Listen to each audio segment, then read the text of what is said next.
Saya fikir kejayaan yang saya telah capai hari ini semuanya disebabkan dengan kesilapan yang saya buat beratus kali sebelum itu. Saya pasti semua orang yang hebat, semua yang berjaya mengalami perkara sama.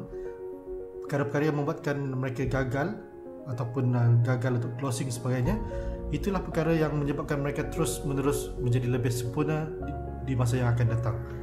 Saya pasti semua orang, majoriti orang mempunyai impian yang sangat-sangat tinggi, luar biasa. Perkara pertama yang menyebabkan kita maju ke depan adalah impian yang kita nampak di hari pertama kita melakukan perkara tersebut. Sebagai contoh, kita berawal dengan public goal, saya nampak peluang yang saya akan nampak adalah saya dapat passive income berterusan, percutian setiap tahun di luar negara bersama isteri tersayang, dan saya nampak ia adalah satu income yang dapat diteruskan oleh secara turun-temurun kepada anak saya, kepada cucu saya satu hari nanti. Dan sebenarnya ketika kita masih mula berkecimpung dengan public goal, tak ramai orang akan dengar apa kita cakapkan. Sebab saya sendiri pada awalnya mula pada usia 26 tahun, who are you? You are very young. Tapi lama kelamaan apabila kita capai kejayaan yang besar tahun demi tahun, konsisten 10 tahun, orang mula dengar dan percaya apa yang anda cakapkan. Dan bagi saya itulah kunci utama untuk mencipta kejayaan, konsistensi dan impian yang berterusan. Saya sebenarnya tak pernah jangka akan capai kejayaan yang sebesar ini dalam tempoh kurang daripada 10 tahun.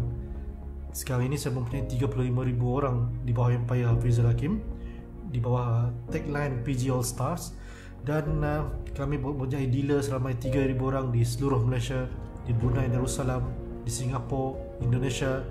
Dan saya tak fikir yang benda ni dicapai disebabkan saya bijak. I don't think I'm that smart. Tapi saya bekerja dengan ramai talent. Mereka mempunyai semua sifat yang sama, iaitu semua nak sukses dengan begitu cepat dan pantas dan juga konsisten. Dan saya tak fikir kejayaan itu akan boleh dengan cepat begitu saja, tanpa sebarang perancangan yang betul, tanpa sebarang motivasi daripada orang yang saya panggil sebagai mentor, iaitu Datuk Wira Louis Ng, pengasas public goal, daripada Mahaguru Syukur Hashim, daripada dorongan dan sokongan daripada isteri-isteri Alifah Rafini, dan juga guru-guru saya yang lain seperti Khairul Hakimin dan sebagainya. Jadi semua ini perlukan pengorbanan untuk menuntut ilmu, pengorbanan untuk membahagikan masa dengan kerja hakiki, membagi masa dengan anak-anak, membagi masa dengan bisnes, dan membagi masa dengan dealer-dealer public goal saya. Ingin saya kongsikan seperti mana disebut oleh Jack Ma. Siapa tak kenal Jack Ma? Saya selalu baca quote yang sangat saya suka, iaitu pertama sekali, instead of learning from others' success, other people's success, learn from their mistakes. Why? Because most of people who fail have various reason, have the common reason to fail, while others people who are success, it can be attributed to various different kind of reasons. So benda ni kalau kita belajar daripada orang yang berjaya, kita akan nampak satu jalan yang hampir sama.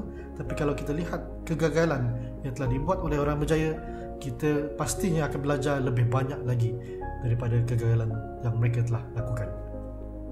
Ini bidadari saya, founder Master Dealer Alifah Rafini Abdullah. Cantik tak? Apa harapan puan terhadap kejayaan Cik Hafizul Hakim? Okay, of course pertama sekali financial freedom. Semestinya saya nak dibawa saya setiap tahun pergi melancong free bersama public goal, dan kami ada masa yang lebih bersama anak-anak, dan impian yang sekarang ni saya nak bawa anak-anak pergi umrah lah. So kami dah pergi haji tahun 2019 dan sekarang sasaran kami adalah nak bawa anak pergi umrah lah. Okay, last but not least, saya nak ucapkan jutaan terima kasih kepada Datuk Wira Louis Ng dan Datin Yvonne Lim sebab menyediakan platform yang terbaik bersama public goal, dan kepada Cik Syukur Hashim, mentor saya, dan Puan Junaida Nordin sebab membimbing kami sehingga ke tahap ini hari ini, dan kepada staf-staf public goal di seluruh Malaysia, terutamanya Miss Crystal dan Puan Rafika, disebabkan sokongan anda kami berjaya hingga hari ini.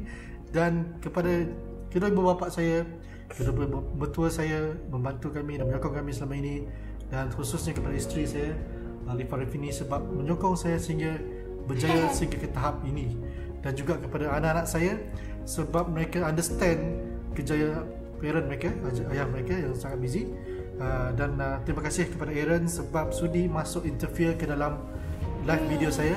Kadang-kadang dia minta basuh berak. Okay, terima kasih dan bye. Kepada followers, see you again. Jumpa di next time. Bye. Bye-bye Aaron. Assalamualaikum, saya Hafizul Hakim, penulis buku Travelog Emas. Hari ini saya akan berkongsi dengan anda mengapa orang menyimpan emas, mengapa sekarang ini harga emas menaik dengan sangat tinggi di tahun 2020 daripada harga RM210 segram ke paras RM305 segram. Dan ramai orang sebenarnya telah membuat kesilapan dalam membeli emas. Pertama sekali disebabkan mereka tidak mentor, kedua mereka beli emas yang salah, ketiga mereka terikut-ikut orang beli emas, dan keempat, mereka tidak mempunyai matlamat yang jelas mengapa mereka menyimpan emas. Jadi, saya akan berkongsi dengan anda semua 10 episod tentang simpanan emas, tips simpanan emas yang saya akan kongsikan dari masa ke semasa. Jom subscribe Telegram channel saya, subscribe YouTube dan follow Facebook saya. Jumpa lagi.